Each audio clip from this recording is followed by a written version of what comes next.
আপা পালানোর ১ বছর পূর্ণ হইল আজ। ভাবতেই অবাক লাগে, আপাকে ছাড়া একটা বছর পার করলাম। এটা ভাবতেই মনের ভিতর একটা প্রশান্তি চলে আসে। হতাশালিক, চিন্তা করো না, হতাশ হইতে থাকো। আপা আর ফিরে আসবে না। যারা আপা ফিরে আসার অপেক্ষা করতেছো, দেশে বিভিন্ন রকম ষড়যন্ত্র করতেছো, দেশকে অস্থিতিশীল করার চেষ্টা করতেছো, তাদেরকে বলতে চাই, অস্থিতিশীল করার চেষ্টা করতে থাকো, ষড়যন্ত্র করার চেষ্টা করতে থাকো, তবে আপা আর এই বাংলাদেশে ফিরে আসবে না। আপা যখন চলে গেছে, আপা যখন পালাইছে, আপার পালানোর আগে আপার বাংলাদেশে থাকার যদি 1% সম্ভাবনা থাকতো, তাইলেও আপা পালাইতো না।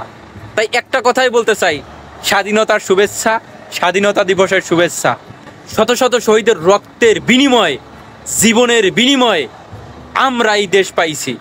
এই দেশ রক্ষা করার দায়িত্ব আপনার আমার সবার। সবাই সচেতন থাকবেন। সবাইকে স্বাধীনতা দিবসের শুভেচ্ছা।